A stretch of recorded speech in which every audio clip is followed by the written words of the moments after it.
My name's Daniel.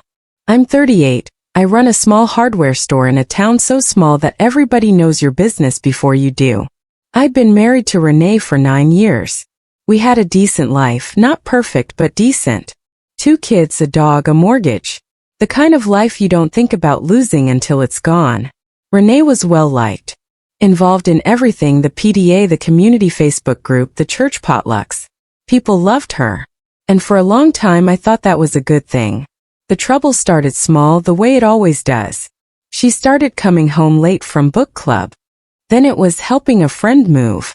Then it was late-night phone calls she'd take outside, voice dropped low, laughing in a way she never laughed with me anymore. I told myself I was being paranoid. 9 years does that, makes you doubt your own gut because you don't want to blow up something you've built. But then the whispers started. Not about her. About me. A neighbor stopped making eye contact at the mailbox. Another mom at school pickup started talking to me like I was contagious. My best friend since high school texted me, "Hey man, is everything okay at home? People are saying stuff." Turns out, Renee had been quietly building a narrative for weeks, telling people I was cold, controlling, that I'd yelled at her in front of the kids, that she was scared of me. None of it was true, but it didn't need to be true. It just needed to be believable, and she was very good at being believable. By the time I realized what was happening, it was already everywhere. The community group had turned. Parents at my kids' school were giving me looks. Someone left a nasty comment on my store's Facebook page calling me, "that guy." My own sister called asking if I needed anger management. I felt like I was drowning in a story I never got to tell my side of. Here's the thing about a smear campaign. It works because it's designed to make the victim look crazy for defending himself. The louder I protested, the more it looked like exactly the kind of reaction she'd already warned everyone about. It was a perfect trap and she built it brick by brick. I started keeping quiet. Started pulling back from the town I'd lived in my whole life. And the whole time one thought kept nagging at me. Why would she do this? What was she covering for? The clue that cracked it all open was almost stupid in how small it was. Renee had this old laptop she barely used, kept it for tax documents, she said. One night, while helping my daughter with a school project, I needed to print something and grabbed it off the shelf. It was already open. And sitting right there, minimized in the corner, was a message thread. Not with a friend from book club. With Marcus, her boss. Messages going back 8 months. Not just flirty planning. Hotel confirmations. A message that said, "Once things blow up with Daniel, we won't have to hide anymore." Once things blow up with Daniel. She wasn't just cheating. She'd been engineering the destruction of my reputation on purpose, so that when she left, she'd be the sympathetic victim, and I'd be the villain everyone already believed I was. It wasn't an accident. It was a strategy. I sat there for almost an hour before I said a word to anyone.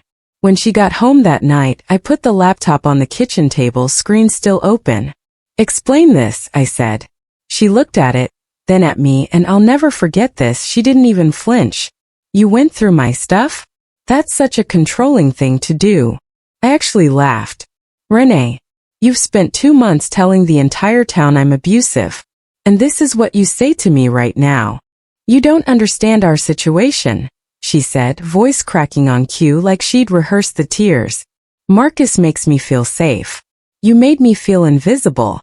So you decided the solution was to destroy my name in front of our entire town?" She didn't deny it. She just said, "I needed people to understand why I was leaving. I needed to protect myself." Protect herself. From me. The guy who found out his wife was cheating on him, and had spent months being socially assassinated for a crime he never committed. That's the audacity that gets me every time in these stories. Some people don't just want to leave, they want to leave clean. They want the exit and the sympathy and the reputation intact. And if that means sacrificing someone else's name to get it, so be it. I didn't yell. I didn't cry in front of her. I just took screenshots of everything, the messages, the hotel confirmations, timestamps, all of it. And I left the house that night to stay with my brother. Now here's where it gets good. Update 1. A week later, I sent a calm, factual message to the same community group where she built her narrative.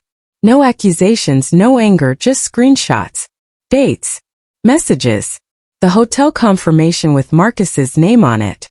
I didn't editorialize. I let the receipts speak. The group that had turned on me flipped overnight. People who wouldn't make eye contact with me at the mailbox were suddenly sending private apologies. Update 2: Marcus was married too. His wife found out the same week, from someone in that very Facebook group who couldn't resist sharing. She filed for divorce within the month and took him for a lot more than Renee expected, because it turned out he'd been using company funds for those hotel confirmations. Update 3: Renee's job. She worked at the same company as Marcus in a different department, started asking questions once his affair became office gossip. Company policy about relationships between departments got real strict real fast. She wasn't fired outright, but she was quietly moved to a role 2 pay grades down. Convenient timing right after the divorce filing. Update 4. In our custody proceedings, that laptop full of "we won't have to hide any more" messages became Exhibit A for why I should have primary custody. The same town that once called me controlling now showed up to a fundraiser I ran for my kids' school, cheering me on like nothing had ever happened. Funny how fast people find their memory again when the truth finally lands.